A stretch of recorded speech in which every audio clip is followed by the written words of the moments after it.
సంపాదించిన వాటిలో ఏ ఒక్కటి కూడా మనం తీసుకుపోయేటోళ్ళం కాదు. కేవలం మనం తీసుకుపోయేటువంటి వస్తువులు ఉన్నాయి రెండు. అయితే ఆ రెండు వస్తువుల కొరకు ఎవరు కూడా దాన్ని జ్ఞాపకం చేసుకుంటలేరు. చివరి దశ వెళ్లే వరకు కూడా మనం ఏం చెప్తున్నావు, సంపాదన మీదే ఉన్నది.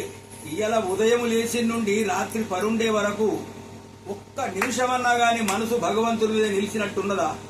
భగవత్ కార్యం కొరకు భగవంతుని మీద మనసు నిలిచినట్టున్నదా? అన్ని మన గృహోపయోగకరమైనటువంటి సమస్యలనే మనం పడ్డాం. మరి ఈ గృహోపయోగమైనటువంటి సమస్యలలో నిరంతరం పడ్డాం మనం. పర్వాలేదు, మనకు భగవంతుడు ఎన్ని ఇచ్చిండు? 24 గంటలు ఇచ్చిండు.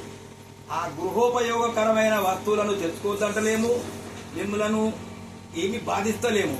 గృహస్థ ధరం ఎట్లుండాలన్నట్లుండాలా, కానీ సమయం మనకెంతున్నది? 24 గంటలు ఉన్నది. పండు 8 గంటలు పోతుంది, 8 గంటలు పడిపోతుంది, 8 16, ఇంకెన్ని ఉండే? ఇంకా 8 గంటలు ఉన్నది. అవునా? ఆ 8 గంటల సమయం మనం ఏం చేస్తున్నట్టుగా? అవునా అండి, చెప్పండి.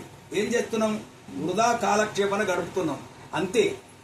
క్షణ క్షణంకు ఆ భగవంతుని రామనామస్మరణ చేస్తే మనకు దాని వలన ఫాయిదా. ఎందుకంటే మనకు చివరికి యాదికి రావాలంటే